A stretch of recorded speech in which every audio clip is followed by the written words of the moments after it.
Let's see what's on YouTube today.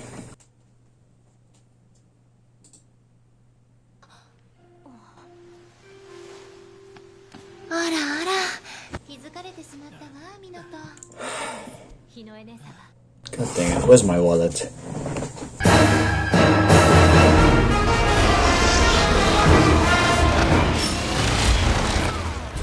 The Monster Hunter franchise.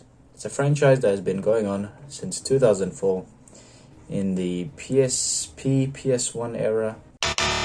It's a franchise that's been going on since the PS2 era.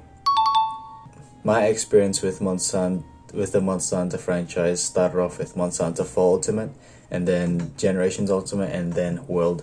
I want to say I'm a crazy big fan of the game. I'd say like I dabble in a few hundred hours into the game. I think in its total history, probably like 500 hours. That includes World, 4U, and Ultimate. I think I probably spent the most time in 4U. For those who don't know about the Monster Hunter franchise, it's basically about, you guessed it, hunting monsters. Some people don't know about the gameplay loop. The gameplay loop is basically you just kill the monster, you carve its parts for armor, and then with that armor you go and fight bigger and better bosses. And I'm pretty sure Peter wouldn't like this game, I'm pretty sure.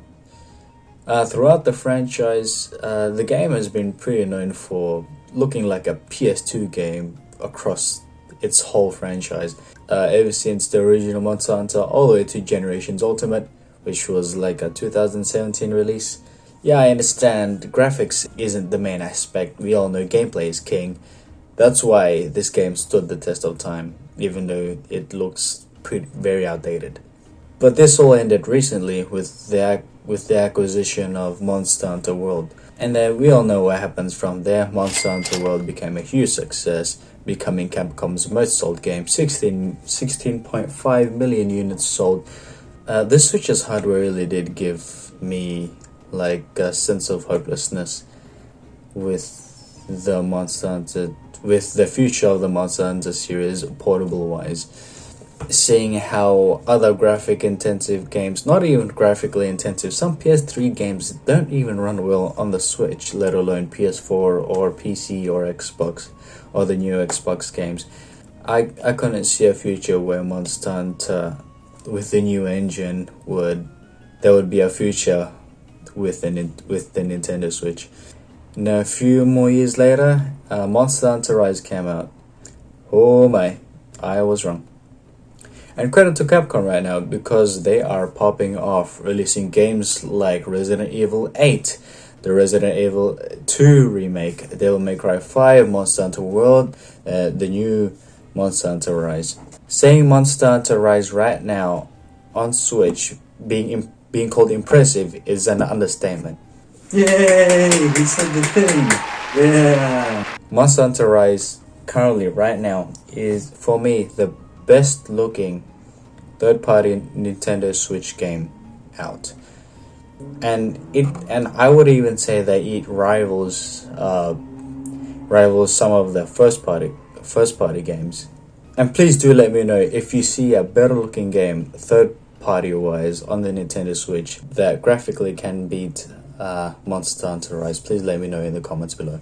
And you know what? Credit where credit is due. The devs making Monster Hunter Rise, I pretty much underestimated the devs at Capcom, and I really underestimated the capabilities of the Resident Evil engine and how optimized it is. The game runs at a solid 30 frames per second, which is crazy. It is pretty anti-aliased, but if you get past that, even when you're looking at the TV, it actually looks really good. Being able to put that quality of a game onto the Nintendo's on a system that is basically has the same horsepower since the PS3. It also raises some questions with other companies that develops for the Switch or ports for the Switch. Games like FIFA, Ark Survival, WWE look so bad on the Nintendo Switch in comparison to Monster Hunter Rise. If those companies actually take their time giving it quality and optimizing their games, I think it can actually sell quite well.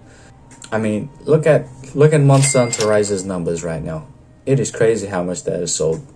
Those are some stupid numbers. Okay, enough talking about the graphics and sales. How does the gameplay hold up on Monster Hunter Rise? Capcom, for the most part, they fine-tune aspects from the Monster Hunter world design and also trim the fat of the gameplay from the Monster Hunter franchise. The Monster Hunter Rise pretty much removed the clutterness. If you've ever played Monster Hunter World, in every map it's very, very cluttered. When you go to it, there's trees everywhere, leaves everywhere. In MH Rise, the world, they pretty much removed the clutterness and then they emptied out the map. They put the trees on the side, they put mountains on the side. So basically, what I'm trying to say is they let the background be a background and they let the monster be a monster, and we get to actually focus on the hunt instead of looking at the extra polygons. At the end of the day, it's a boss battle. I like what they've implemented in Monster Hunter Rise. They give you one gathering quest at the beginning and one defeat small monster quest. Basically, they show you once for the newcomers, get to understand the basics, and probably by the third fight you get to fight the Great Izuchi, I think. And then the key quest system is very much straightforward, much more straightforward than the previous games. In the previous games, you'd have to Google to see which are the key quests. Sometimes you don't even know which ones are the key quests. I'm happy to report that they've implemented a key quest system to choose which key quests you want to complete. And then sometimes you'll see a monster that is a key quest that you do not want to fight, such as Kezu or Basarios. Capcom, good job. As I said, fine-tuned. Whoop-de-doo. Best two aspects of the game: Mr. Doggochan and Wyvern. Doggochan just basically gets you to the monster faster, trims the fat of the tediousness, Doggo gets you straight to the hunt. Wyvern gets you straight to the hunt. Also speeds up the gameplay, makes it more fun. You get it's not like the Clutch Claw in Iceborne. Oh god, Clutch Claw. Wyvern is a proper gimmick, makes you feel like Levi from Shingeki no Kyojin, makes you feel like Spider-Man from Spider-Man, and I think it's pretty well implemented. It feels like an actual quality of life change, the Wyvern. I hope it stays. I hope they can implement it in the future series. The Wyvern riding mechanic, which I was skeptical at first. In Monster Hunter 4 Ultimate, I really like how they implemented mounting. And you know what? Safe to say, I don't miss mounting. I like Wyvern riding. It's a bit overpowered. You know what? I welcome it. It doesn't seem tacked on as much. It actually feels pretty good. Also, they have a new Rampage Mode. What do I have to say about Rampage Mode? I like it. Some people don't, but I like it. In moderation.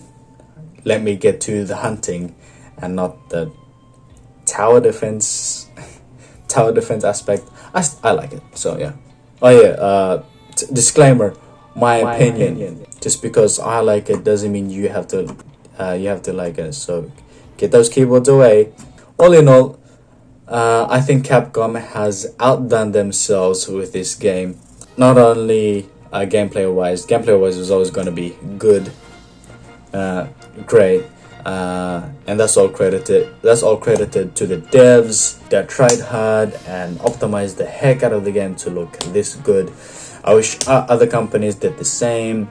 And as a moderately experienced player of the Monster Hunter franchise, I'm happy to report that this is a very welcome addition to the franchise. I'm giving Monster Hunter Rise a pretty damn good. Yeah, if you do like this video, consider subscribing. It's free. I mean, it doesn't take too much time of your day. Also, like the video, you know, it does support me and my morality. I wouldn't say I'm gonna do too much of Monster Hunter Rise content. Maybe, who knows, in the future. But if you do like Monster Hunter Rise or all the Monster Hunter franchise in general, please check out my friend Tomodachi Hunter. He's great. You know, he's one of those hardcore fans of the Monster Hunter franchise. If you do like Monster Hunter, please check him out. If you do like my content, please check me out. Thank you so much for watching my videos, and I'll see you later, baby.